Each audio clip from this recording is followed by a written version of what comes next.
Hello guys, my name is Mercy and you are welcome to my channel. Today I'm going to show you how I made this delicious jollof rice with beef. If this is the first time you are coming to this channel, you are highly welcome. Please consider to subscribe because I'll be sharing recipes like this every week. And to my current subscribers, thank you very much for believing in us. So we start by blending the tomato, the onion, pepper and tatashi that I'm going to use to cook the rice. So after blending it with a small water, I will set it aside. Then I will fry the beef. I've actually started cooking this beef with thyme, seasoning cubes, salt, and some bay leaf. So it's cooked already. So I'm going to go ahead now to fry it. So to fry it, I'm going to use the oil that I'm going to use for the jollof rice to fry it. So all I need to do is to pour the oil inside the pot. Then I'll go ahead and start putting the cooked beef bit by bit. I'm not going to fry it to be very dry. I'm just going to let it to be brown enough on each side of the beef before I continue with the cooking. So this very jollof rice, Nigeria have a lot of jollof rice. There is party jollof rice, there is special jollof rice, and many types of them and many recipes out there. But the most important thing about getting that authentic jollof rice is adding the ingredient at the right time and also using the right ingredient, and the amount of water you add in the rice is also very important. So now I'm going to show you exactly how you can replicate that Nigeria party jollof rice at home without going to party. So you're going to enjoy your jollof rice at home without going to party. Because of this pandemic and with the way the EndSARS crisis is going about in Nigeria, going to parties is not a good option. So the best thing is to try cooking the rice at home and you will feel like you're in a party. So right now I'm still frying the beef.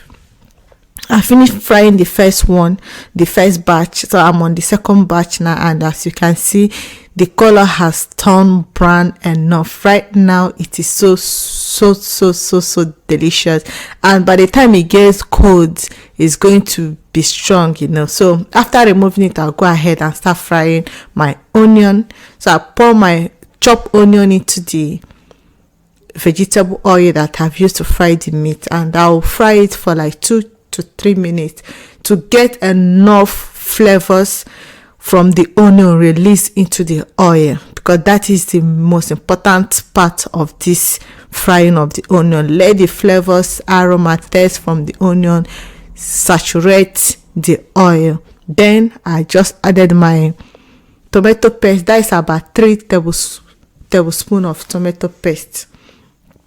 Then I'll fry it again for like 5, 6, 7 minutes until it's dry enough. Then I'll put the fresh tomato blend with onion, pepper, ginger and garlic. A little bit of ginger and garlic was inside. Then I'll continue frying. So I'll cook it so that I won't get that. Please excuse the noise on the background. My baby is playing. So I'll continue frying it until I no longer get that sour taste or that sweet, fruity taste from ripe tomato. So now that it's done, the stew has cooked enough and it's ready for me to start adding the other ingredients. So the first thing I added was the stock from the beef. So this stock, all the spices, onion, bay leaf in the beef stock will add a lot of flavor and taste into this jollof. I heavily spice the meat, so I'm going to add little spices into this. So I've added my curry, my thyme, my garlic, my ginger. All are in dry form. so I'll go ahead and mix it together. So right now, this is my seasoning cube. Because I'm cooking this with beef stock, so I'm using seasoning cube that is beef flavored.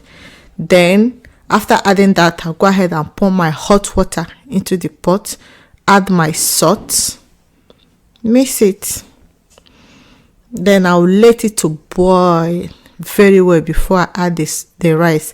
I've already washed the rice now and set it aside.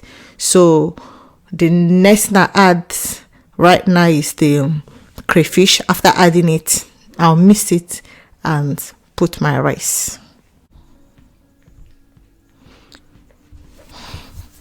So after adding the rice, now I will turn it, then I'll cover it and let it boil very well.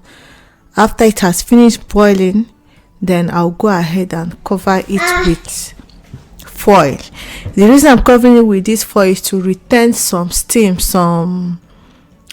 inside the pot, because I'm using water that is actually smaller than I should use. Supposing I was cooking this rice white, but I didn't want it to overcook, so I'm going to cover it with this foil and let it, then I'll lower the heat very well and let it steam until the rice is cooked.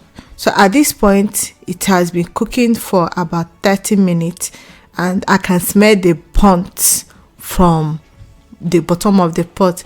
Remember, that smoky taste is most time comes, that smoky flavor comes from the burnt part of the rice. So as it has burnt, the rice will now start absorbing that burnt note, which is very good for a party jollof rice. Then I'll go ahead and add some butter. You don't necessarily have to add the butter if you don't have one at home or if you don't want, but this butter give it a lot of good mouthfeel when you are eating it. So I like to add some butter in my jollof rice at this stage. So I will go ahead and mix it very well until the butter has melted and spread around the rice. Then I'll go ahead and pour the dry fried meat that I've already fried into the rice, mix it, then I'll start dishing it out. At this point, the aroma is all over the place. This rice tastes way better than it looks. So I'm going to dish it. At this point, you can serve this rice with anything that you want to eat it with, like moi moi. You can use salad to eat it. You can also just cut some vegetable like cucumber, or